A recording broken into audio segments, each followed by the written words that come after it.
Hey everybody, welcome back to another education session with your man Liam. This time in this series, we're going to be talking all about birth control. And so before we go into talking about different forms of birth control that we offer here at Planned Parenthood, we do want to talk about how birth control works on our bodies. It's really important we know kind of like the science and basis behind birth control so we understand how it's working and we don't believe some of these myths or scare tactics that organizations may use to try to get people not to use birth control. So first of all, how does birth control work on our bodies? Most birth control works with either two hormones, estrogen and progesterone, or one or the other.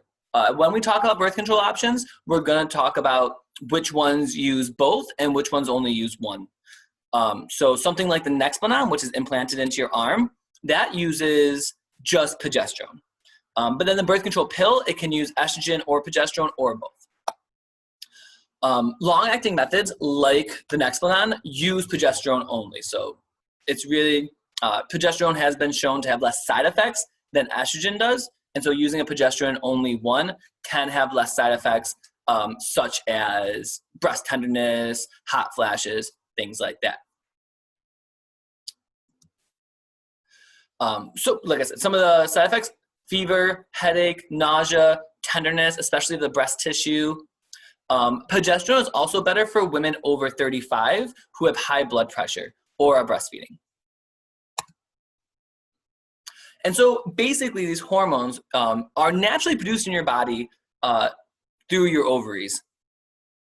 And they control your monthly cycle, your monthly menstruation cycle. And so for people who don't know, your monthly menstruation cycle is just the cycle your body goes through in order to prep itself for pregnancy. And then if it doesn't get pregnant, it sheds your uterine lining and restarts the whole cycle. And so during your cycle, your estrogen and your progesterone go up and down. And what birth control does is we take these naturally occurring hormones and we give them to you artificially. And if we give them to you artificially, we can stop your cycle at a certain point by just giving you these hormones to make it spike to a certain point in your cycle. And so progesterone and estrogen, they fluctuate during your cycle, and if we give it to you artificially, it can spike your cycle and stop until you stop taking those, and then once you stop taking them, your cycle will just start recurring back to its normal cycle. So how does progesterone work on your body? It works in three major ways. And all these parts are part of the monthly menstrual cycle.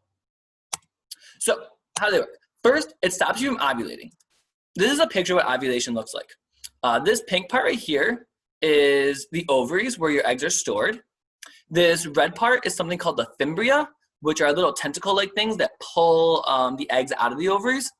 And this little thing right here, this little Dragon Ball looking thing, that's the actual egg that's being ovulated out of your ovaries. If you want more about ovulation, check out my video on female anatomy, or the anatomy of the uterus. We go all over these different parts.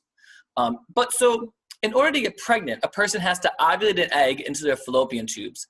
And if there's no egg inside the fallopian tubes, someone can't get pregnant. So stopping ovulation, stopping the release of that egg is the most important part of preventing pregnancy, the most important thing that birth control does to our bodies. But it also does some other things just in case your body does ovulate. So the second thing it does is it thickens the cervical mucus. So at the back of the vagina, there's something called the cervix. Right here is where it's located. Then this is what it looks like inside your body. The cervix is just this tiny little hole at the back of your vagina that nothing goes through except sperm in one direction if you're having sex without a condom, or period blood in the other direction if you're having your menstrual cycle. Also, babies will come through the cervix too as you're being birthed if you're having a vaginal birth. So, fetuses develop inside the uterus right here. And then when you're giving birth, the cervix dilates or gets bigger and a baby comes through it.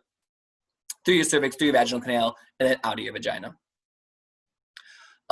If you ever watch like a doctor show and you hear them say something like, oh, she's 7 centimeters dilated, the baby's coming. They're talking about the cervix dilating or getting bigger. And so if you look at this picture of the cervix, you'll see there's like some white stuff down here and around the cervix. This isn't sperm. This is something called cervical mucus. And all different parts of our bodies produce different kinds of mucus. This is not the same kind of mucus that you might find in your lungs when when you're like ill or something like that and you're coughing and like stuff's coming out. All parts of our bodies have different kinds of mucus. So this is cervical mucus produced by the cervix. And when you're on birth control, it gets way more mucusy around the cervix. And what happens is sperm get trapped inside this mucus. And so if sperm are coming from the vagina, try to get through the cervix, and they get trapped in this mucus, they can't get to the ovaries or to the fallopian tubes to try to find an egg to fertilize. So that's another way that birth control works to stop us from getting pregnant. The third way birth control works to stop us from getting pregnant is by decreasing the uterine lining. And so, like I said, during your monthly cycle, your uterus will fill up with blood, or this blood mucousy mixture on the walls of the uterus, in order to, if you do get pregnant, have something for the zygote or the fetus to attach to. If you take birth control, though, this lining is decreased a lot. So you don't have that buildup. So even if there was an egg that got fertilized, it wouldn't have anything to attach to, and so it would just come out of your vagina. So those are the three ways that birth control works to prevent pregnancy. It stops ovulation, stops you from releasing an egg. It thickens your cervical mucus, so it creates this kind of like mucousy barrier that traps sperm and prevents it from getting into the uterus. And it thins the uterine lining.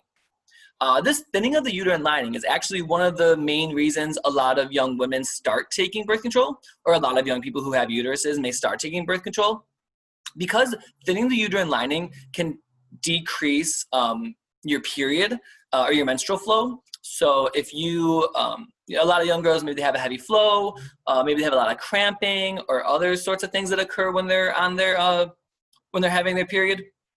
And so decreasing the thinning this uterine lining can decrease a lot of those symptoms. So like when you're on your period, your uterus is contracting to try and squeeze the uterine lining out. And there's not as much uterine lining in there to squeeze out. It doesn't have to work as hard. And so you're not going to have that cramping or that bloating, and you're not going to have as much blood coming out. Some birth control methods, like the IUD, have actually been shown to stop people from menstruating at all. And so you won't have any period blood come out when, ever, until you get the IUD taken out. I have friends who have it, and they really enjoy it. They like not having their period once a month. And so a lot of young girls even, they'll start taking birth control pills just to decrease the period symptoms, because they can be really rough and challenging, along with all the other stresses of puberty and teenage life. So this is just a list of the different kind of birth controls we're going to talk about in the upcoming sessions. We're not going to go through all of them, so we're not going to go through sterilization. We're not really going to go through fertility awareness or the diaphragm. But the other ones we're going to go through. We're going to talk about their effectiveness. We're going to talk about their side effects, how to use them, if they're inserted, how do we insert them, all sorts of things like that. So check out the next videos for more on birth control.